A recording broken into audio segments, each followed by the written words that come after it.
Apa jadinya jika anak belajar tanpa dukungan orang tua?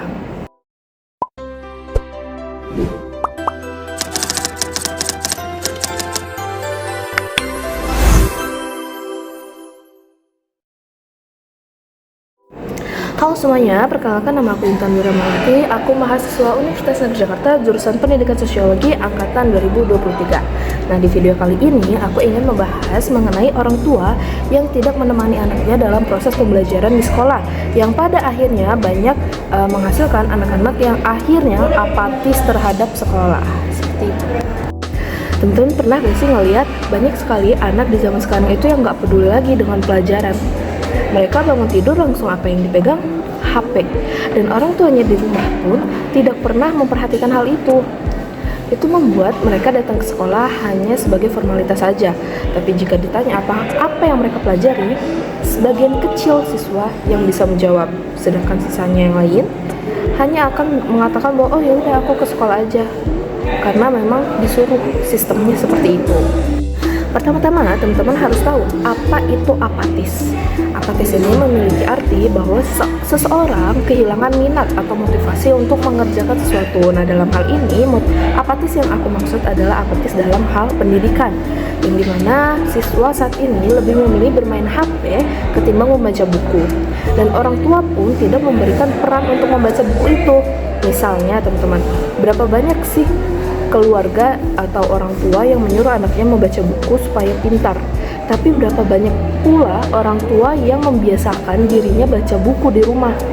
Orang tua yang di rumahnya sendiri aja nggak membaca buku, maka bagaimana mungkin mengharapkan anaknya sendiri rajin membaca buku?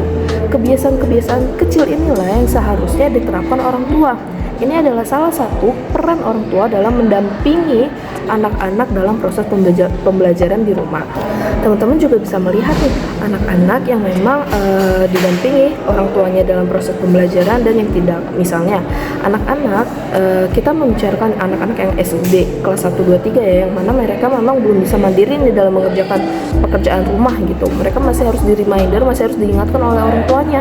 Tapi sayangnya orang tuanya tidak mengingatkan, orang tuanya acuh tak acuh, orang tuanya tidak peduli. Bahkan mungkin jika ditanya jadwal anaknya hari ini apa, banyak orang tua yang tidak tahu.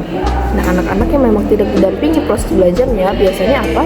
Biasanya kelupaan kalau misalkan ada pekerjaan rumah, ada tugas yang harus dikerjakan. Pada akhirnya anak ini tidak mendapatkan nilai di sekolahnya karena tugas yang diberikan kepadanya tidak dikerjakan. Dan akhirnya apa? Anak tersebut mendapatkan nilai yang sangat minim.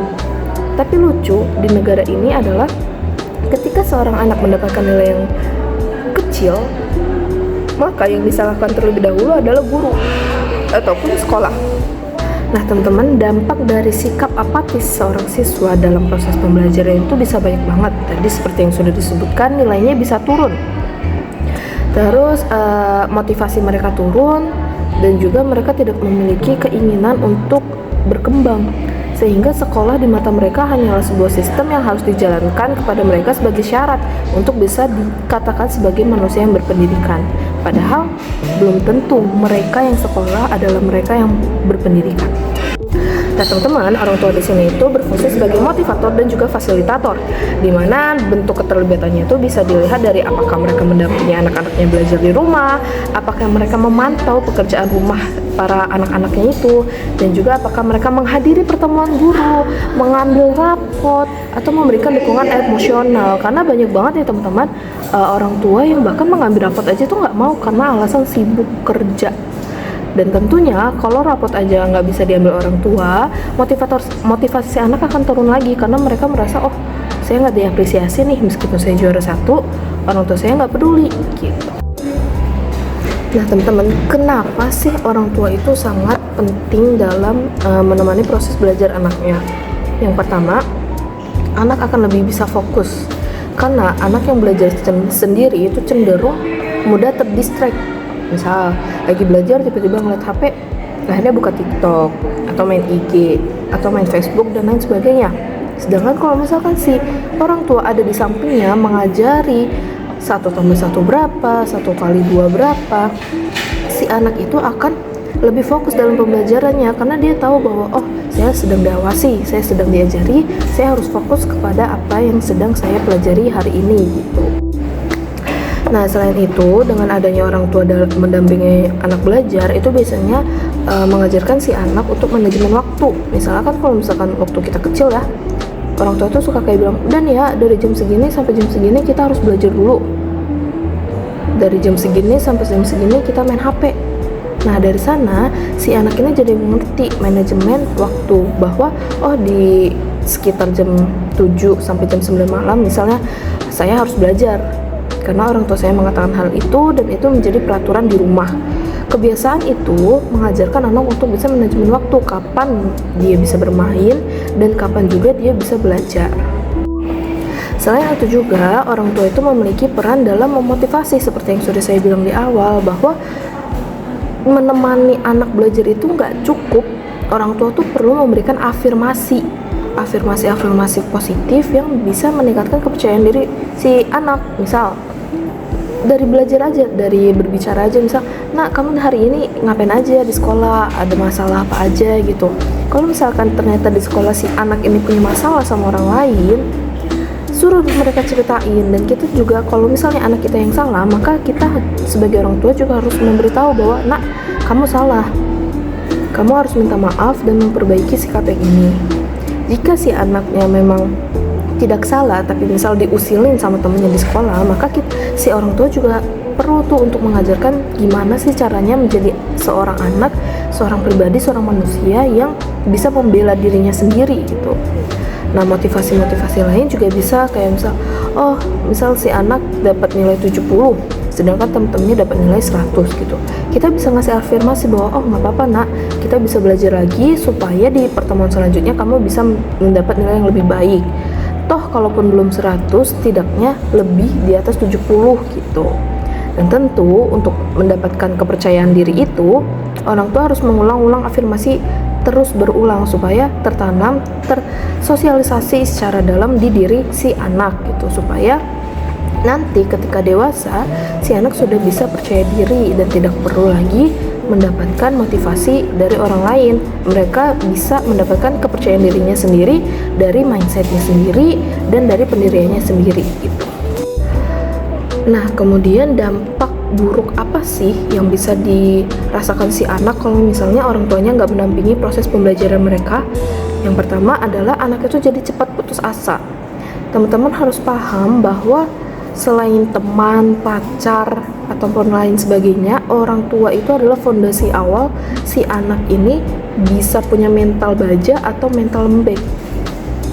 Anak-anak yang cenderung tidak ditemani ketika proses pembelajaran, maka ketika mendapatkan nilai jelek atau mendapatkan kejadian yang buruk di hidupnya, dia akan sangat mudah untuk putus asa. Kayak, ya udah, nggak ada yang belain aku, nggak ada yang dukung aku sendiri di dunia ini gitu. Sehingga perlu ada orang tua untuk jadi pengelola stresnya anak lah. Jadi ada dukungan internal keluarga yang mendorong si anak untuk tidak mudah berputus asa. Nah, teman-teman, orang tua di sini itu juga tidak hanya dimaksudkan ibunya saja ya, karena memang masyarakat kita kan melabeli bahwa orang yang harus menemani pembelajaran anak adalah ibu, harus selalu ibu. Itu tugas ibu, kewajiban ibu. Sedangkan ayah ya udah bekerja aja dan urusan pendidikan anak dilepas gitu aja ke seorang ibu gitu. Ini ada datanya di mana Varial dan kawan-kawan pada tahun 2024 itu mengatakan bahwa motivasi belajar anak itu juga bisa menurun sekitar 26,7% pada siswa yang fatherless, di mana anak-anak yang fatherless ini juga biasanya tuh tidak termotivasi meskipun ada ibunya mungkin ya. Misal anak laki-laki itu kan biasanya akan lebih termotivasi ketika bersama ayah, dan ketika ayahnya nggak ada, peran ayah itu hilang, maka dia entah itu kehilangan percaya dirinya, atau biasanya anak-anak yang fatherless itu karena dia tidak memiliki figur pelindung, sehingga biasanya di sekolah itu jadi korban bullying. Nah, itu juga salah satu dampak ketika orang tua absen dari proses pembelajaran siswa. Nah, teman-teman, dari semua yang sudah aku bahas tadi, bisa kan dilihat bahwa urgensi orang tua menemani anaknya dalam proses pembelajaran itu sangat banyak, dan ketika orang tuanya absen, ketika orang tuanya tidak hadir, dampak negatif yang muncul pun banyak. Selain apatis, juga bisa menimbulkan gejala-gejala kayak menjadi korban bullying, kehilangan motivasi, tidak punya rasa percaya diri, menurunnya nilai akademik, dan lain sebagainya. Nah, untuk itu perlu disadari kepada orang tua bahwa anak-anak kita nanti itu butuh loh peran kita. Mereka itu belajar bukan hanya untuk nilai, tapi juga mereka sedang mengembangkan pola pikir mereka, mindset mereka, kepribadian mereka, percaya dirinya mereka, dan lain sebagainya.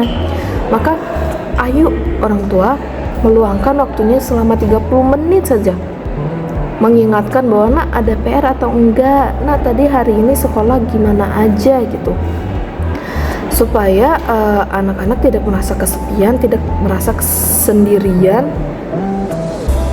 dan juga ketika mengalami kesulitan si anak bisa dengan mudah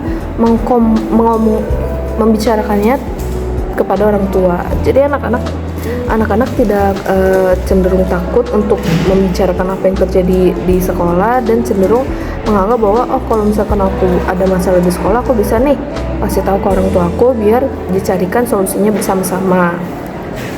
Kepada para orang tua, pesan terakhirnya adalah jangan lupa untuk libatkan diri kalian terhadap proses pembelajaran anak-anak di sekolah kalian. Ikuti pertemuan guru, pertemuan orang tua, tanyakan perkembangan anak kepada guru, tanyakan misalnya anaknya ada yang bermasalah, maka apa yang harus dilakukan ke depannya supaya anaknya menjadi lebih baik lagi. Dengan cara ini anak akan merasa didukung, termotivasi, dan juga menganggap bahwa belajar itu menjadi menyenangkan dan tidak lagi menjadi sebuah beban yang harus mereka hadapi, alami setiap hari tanpa adanya apresiasi. Seperti itu. Segitu saja untuk hari ini. Wassalamualaikum warahmatullahi wabarakatuh.